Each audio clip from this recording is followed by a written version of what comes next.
caminhavam, conversando, estavam se distanciando de Jerusalém, mas não estavam distanciando os seus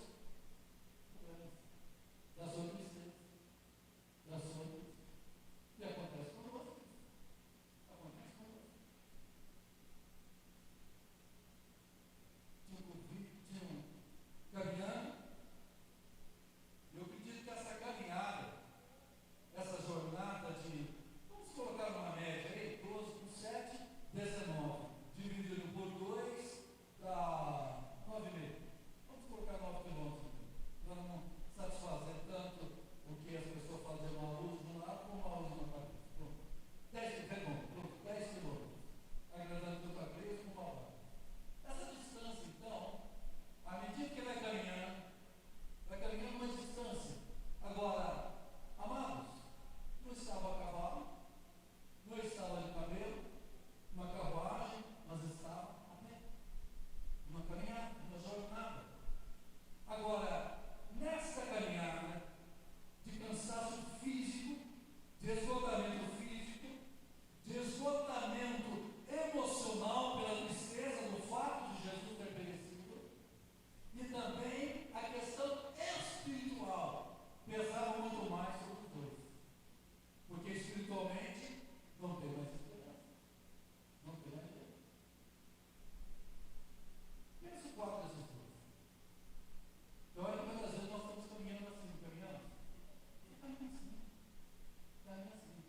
Agora, o que eu vejo aqui, que um não conforta o outro. Diz a Bíblia que discute, começa a discutir. Em vez de um consolar o outro, né? Ainda vai discutir. Porque a hora que na nossa vida você está passando uma luta, aí vem uma pessoa te ajudar e te põe mais para baixo. Você esquece. Não tem mais jeito, não. Eu me lembro que eu estava fazendo tratamento, antes de Jesus me curar, em 84. Eu estava numa clínica, lá em São José dos Campos, nessa clínica, o Dr. Kleber, assim, fazendo tratamento de estômago, uma úlcera estomacal e duas. E fazendo esse tratamento, eu era solteiro, morava com a minha tia, irmã da minha mãe, e a minha tia me levava ao médico. Meus pais moravam em Minas. Eu fui a esse médico. Aí eu fiquei chegando, aguardando, né? Fiquei sentado, esperando. Né? Não, a hora não passa. Não chama você também. Eu fiquei sentado, esperando. O hospital se chama Vicentina Aranha. Esse hospital hoje virou museu. Não é mais hospital. Anteriormente ele foi de tratamento de tuberculose. Depois virou um hospital. E o hospital já era fechado, virou um museu. Né? Virou um museu. Mas eu saí de lá, virei minha. Aí eu estava lá no tratamento, né? Eu senti mal-estar, dor e tudo mais. Tinha pessoas aguardando. Aí uma senhora sentou do lado e começou a conversar com a minha tia. A minha tia não conversando. Minha tia gostava de conversar. E conversando, daqui a pouco, né? Ela pegou e falou: nossa, o que é? Ah, dor no estômago? Ih, esses dias atrás um rapaz estava com dor no estômago, mas a criança morreu. Eu fiquei assim animado. Sabe quando você fica animado? Assim? A outra, não, porque esse negócio é grave, não sei o que. Aí eu falei: meu Deus, que vontade de ir embora daqui. Vontade de ir embora. Então, se você está de um lado que a pessoa começa a apresentar um quadro mais difícil, aí não tem jeito, você não tem ânimo. Então, ambos deveriam um animar o outro, trazer consolação, mas um começa a discutir com o outro, um começa a apresentar uma situação mais difícil, e isso é difícil, isso é complicado na nossa vida. Eu aprendi uma coisa, a Nancy colocava uns desenhos para assistir, aquele e o Mateus, quando eu era criança. E tinha um desenho lá de um bichinho que dizia o seguinte: se não tem coisa boa para falar, não fala nada. Se não tem coisa boa para falar, não fala nada, irmão. Fica quieto. Fica quieto. Não tem coisa boa para falar, não fala. Não fala. Então ambos discutindo e conversando e falando sobre o que havia acontecido. Fala comigo assim, de repente, os dois vão ter uma surpresa. Fala, de repente, ambos terão uma surpresa. Fala a pessoa que está ao teu lado, sabe quem é? Aleluia, aleluia, sabe quem é? Ambos estão caminhando naquela jornada e de repente se aproxima um viajante. Um viajante se aproxima. Sabe o que eu acho lindo, maravilhoso? Que esse viajante não chega, seus incrédulos. Está vendo aqui, ó? Sou eu, ó. Sou eu, ressuscitado. Ele estava morto, agora está vivo. Não. Sabe o que eu acho lindo, pastor Josias? Jesus não apresenta a pessoa dele, mas ele fala da palavra de Deus. Oh, aleluia! O que o Espírito Santo ministrou ao meu e para você nesta noite também, em nome de Jesus, aleluia! Jesus não precisa aparecer fisicamente à minha frente, o que ele precisa é lançar a palavra, e esta palavra é presença de Jesus em nosso meio. Quem crê, levanta a tua mão e diga: eu creio, meu Deus.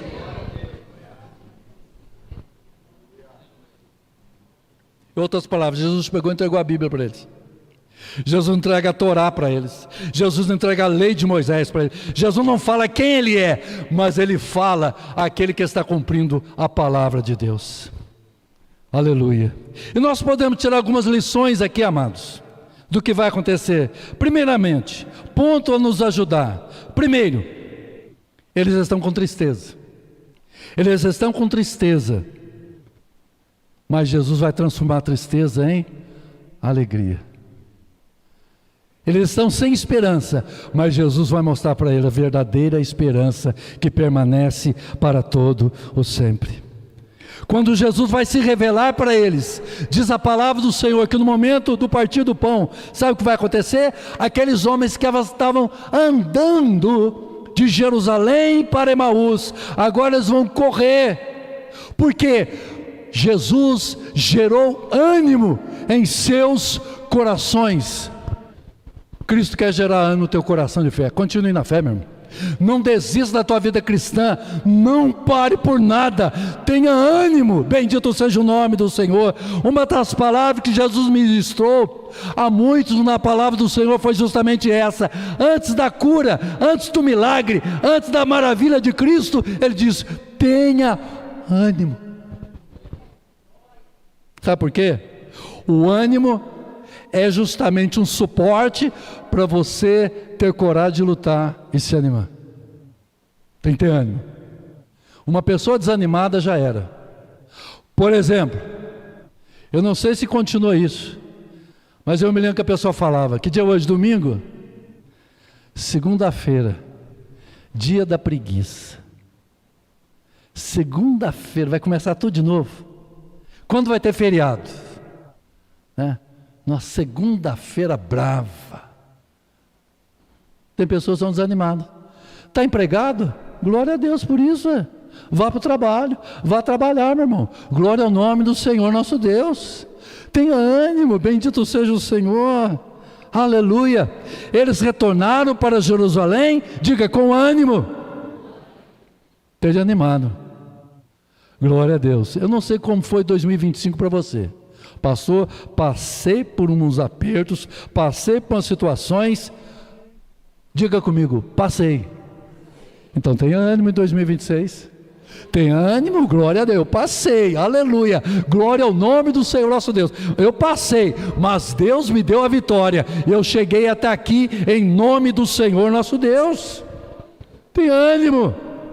Segundo lugar, Jesus, eu vou repetir isso, Jesus não se apresenta quem Ele é, mas Ele fala da palavra de Deus. Ele não fala quem Ele é, ó, sou eu, está vendo? Sou eu aqui, eu sou Jesus. Ele não fala dele, mas Ele fala da palavra de Deus.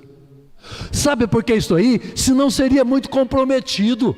Se Ele falasse: olha, eu apareço para vocês crerem que eu ressuscitei, que eu estou vivo e tudo mais, meu irmão, aí seria uma coisa o quê? Generalizada. Eu creio em Jesus se Ele aparecer para mim. Tem gente que fala, se Deus aparecer para mim, eu acredito. Se Jesus aparecer agora, eu acredito que Ele existe. E não é assim.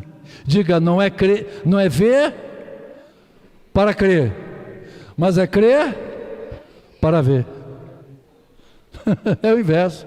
Não é você ver para crer, é você crer para um dia ver.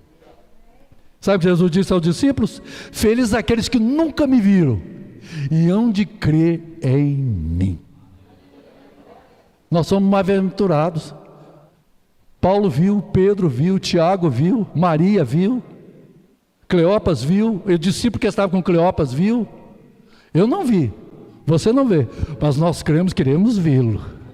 Veremos vê-lo face a face, na sua glória, no seu poder. Oh, glória ao nome do Senhor nosso Deus. Oh, aleluia. Glória a Deus. Terceiro lugar, o que pode nos ajudar no meio dessa caminhada? Reconhecimento. No momento que eles estão caminhando com Jesus, Jesus não se apresenta quem Ele é. Diz a Bíblia que seus olhos estavam impedidos de reconhecê-lo. A tristeza era tão grande, a angústia era tão forte, que não reconheceram a sua presença. Presta atenção nisso. Tem hora que na luta a gente, meu Deus, eu acho que Deus não está me ouvindo. Você já viu pessoas falando assim? Pastor, eu estou orando, mas parece que o coração não passa do teto. Parece que tem uma nuvem aqui que não passa. Parece que tem um concreto que não passa. É difícil. Então, eles tinham tanta tristeza que seus olhos espirituais estavam fechados e não puderam reconhecê-lo. Agora, à medida que Jesus vai conversando com eles, falando sobre os profetas, falando sobre Moisés, falando sobre as escrituras do Velho Testamento, que tudo ia se cumprir no Messias, que havia sido morto, da qual eles questionavam se realmente ele estava vivo ou não, se iria ressuscitar ou não, diz a Bíblia que, à medida que Jesus fala as escrituras, o coração deles arde, queima, fica agitado. Aleluia, glória a Deus. Arritmia, que fala coração assim, acelera. Eles tiveram uma arritmia espiritual, o coração ficou batendo mais forte. Eu acredito que eles falam, fala mais que tá bom, fala mais. Eu não sei, a Bíblia não registra qual o ponto da distância de Jerusalém para Emaús.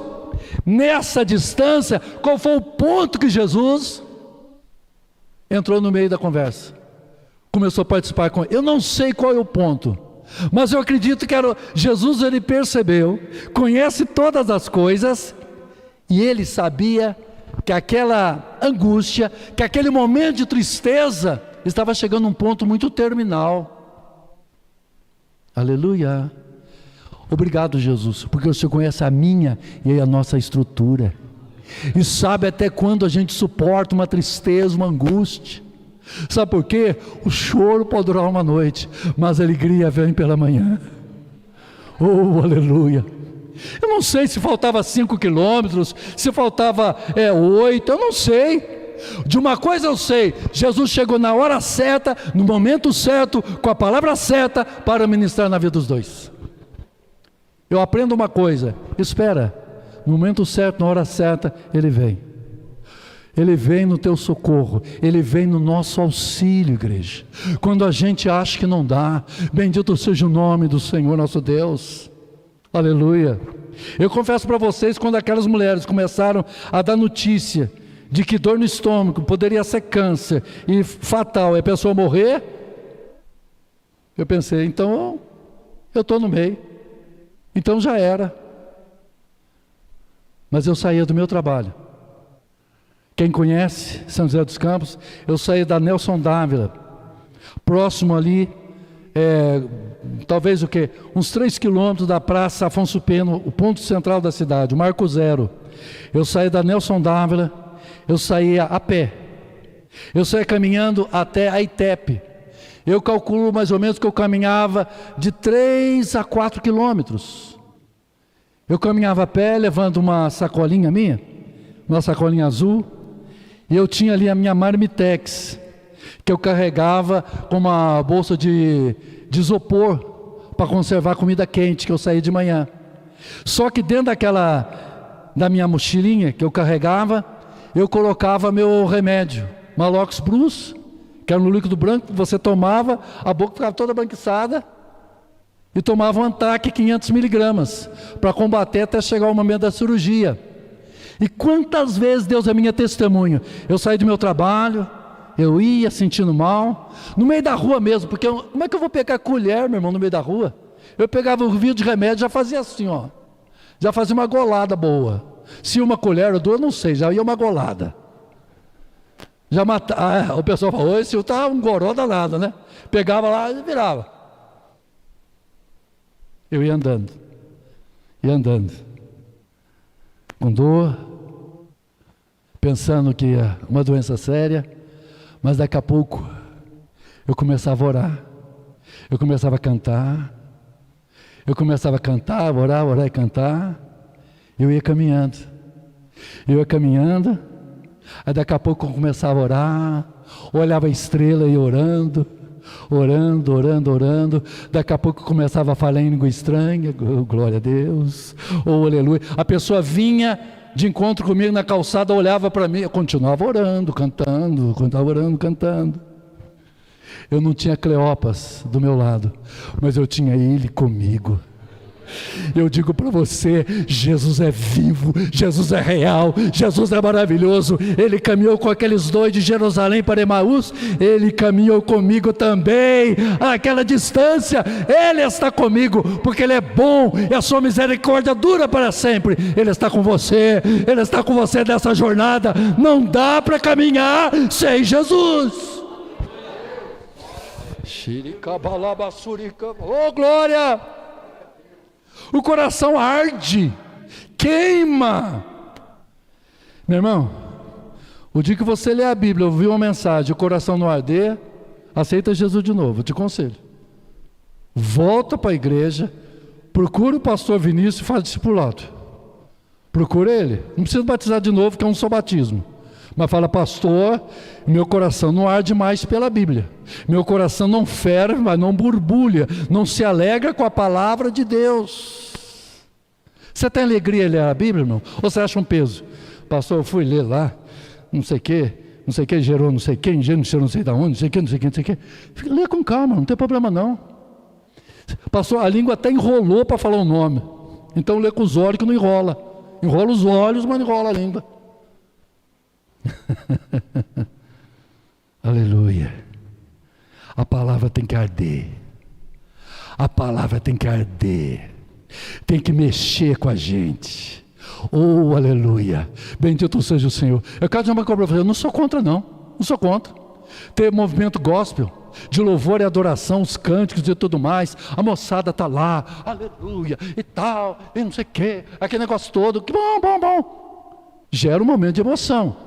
Mas o que arde o coração é a palavra. É a palavra que arde o coração, aleluia. É a palavra que mexe com o nosso espírito, aleluia. É a palavra, é uma espada aguda de 2 gumes, que divide alma e espírito, juntas e medulas, e discerne os pensamentos e as intenções dos nossos corações. É a palavra, aleluia. Bendito seja esse Deus Todo-Poderoso pela sua palavra. Aleluia! Glória a Deus! Então, quando Jesus fala das Escrituras, o coração arde. E no momento que ele está chegando, próximo da casa deles, de Emaús, eles falam para ele o quê? Já se faz tarde. Entra na nossa casa. Entra na nossa aldeia. O que eu acho lindo aqui, igreja, é aqueles 2 homens convidarem Jesus. Oh, aleluia. Diz que tiveram que insistir com ele. O que eu aprendo aqui? Ser cristão, ser evangélico, ser crente, não é obrigação, é privilégio. É que eu tenho medo do inferno, pastor, diz que o inferno é quente. Se aqui já está quente, imagina o inferno. Nem precisa imaginar no inferno. O inferno existe, mas é todos aqueles que rejeitam a Jesus Cristo. Quem rejeita Jesus Cristo, o inferno está de porta aberta, dizendo: venha. E muitas pessoas estão partindo para o inferno, sem Jesus, rejeitando Jesus. O coração arde diante das Escrituras. Agora Jesus, ele entra na casa. Acho bonito isso, que ele entra na casa e ele vai dar graças pelo pão. Quem era que dava graças pelo pão? O anfitrião, a pessoa principal. Eu gosto dessa expressão, que ambos, eles honram Jesus, sem reconhecê-lo, mas dá honra para ele, né? Por aí em casa, quando eu sento à mesa para a gente almoçar, principalmente na hora do almoço, que vem o Mateus, a Bruna, o Benjamin, que a gente senta à mesa, até compramos uma mesa maior, né? Quando sentamos à mesa, alguns fazem um prato um pouquinho mais com pressa, e todo mundo fica olhando para mim. Eu sento na ponta da mesa, para pagar a conta mesmo. Aí eu sento ali na ponta da mesa, aí eu escuto quando alguém fala: o vovô vai orar. Espero o vovô orar, porque eu sou um anfitrião ali, né? Eu sou o patriarca ali. Então eu sou um anfitrião. Aí muitas vezes eu oro ou peço para alguém orar. Ore você, ore aquele outro. Então o que acontece? Eles dão honra para Jesus. Jesus merece honra, irmãos. Jesus merece honra na nossa vida. Jesus merece ser honrado na nossa casa, na nossa família, na nossa empresa, nos nossos negócios, no nosso trabalho. Jesus merece ser honrado. Oh, aleluia! Bendito seja o nome do Senhor. Faça o seguinte: o que Deus deve em 2026 para mim, a Ele a honra, a glória e o louvor. Bendito seja o nome do Senhor nosso Deus. Agora, quando Jesus então é honrado, que ele pega do pão, que ele vai dar graças, desaparece. Ele desaparece diante dos olhos deles. Agora, o que vem a ser isso? Quando estão caminhando com Jesus, o coração arde. Quando Jesus senta à mesa e vai abençoar o pão, os olhos se abrem. Entenda uma coisa, meu irmão: a vida com Jesus é um processo, é um aprendizado. Ambos os dois discípulos que estavam com ele no caminho de Emaús precisavam aprender mais com ele. Aleluia. Uma caminhada com Jesus é um aprendizado para a nossa vida cristã. Então, não falte aula com Jesus. Não dê desculpa. Não leve atestado para não estar com Jesus. Tem gente que tem atestado. Pastor, Senhor, não tem tempo para ler a Bíblia. Senhor, não tem tempo para ir no culto. Senhor, não tem tempo para tomar Santa Ceia. Meu Deus, não tem tempo para ler Tua Palavra. Não tenho tempo. Você está dando atestado para Deus, atestando que você não pode. Na verdade, você não quer. Mas eu creio que você é um cristão que tem prazer, né? Que você tem prazer na lei do Senhor, que tem prazer de adorar o Senhor, que tem prazer de estar na presença do Senhor nosso Deus. Aleluia. Quarto lugar, caminhar com Jesus traz esperança, traz expectativa. Aleluia. Que um dia estaremos com Ele lá na glória para todos sempre. Bendito seja o nome do Senhor nosso Deus. Aleluia. E que nós possamos, irmãos, aleluia, convidar Jesus para que esteja conosco todos os dias também. Como Ele mesmo disse: estarei convosco todos os dias. Que nós possamos também: Senhor, quero estar contigo todos os dias da minha vida. Eu volto ao tema da mensagem: não dá para caminhar sem Jesus. Não dá. Não dá mais. Não tem condições. Porque só com Jesus teremos sabedoria, entendimento, discernimento, compreensão, expectativa melhor de vida. Porque nele e para Ele nós podemos todas as coisas. eu encerro essa mensagem, da qual Paulo declarou, com muita ênfase, passando por lutas, tribulações e aflições, ele declarou o seguinte: tudo posso naquele que me fortalece. Se coloque em pé, por favor. Aleluia. Glória ao nome do Senhor Jesus.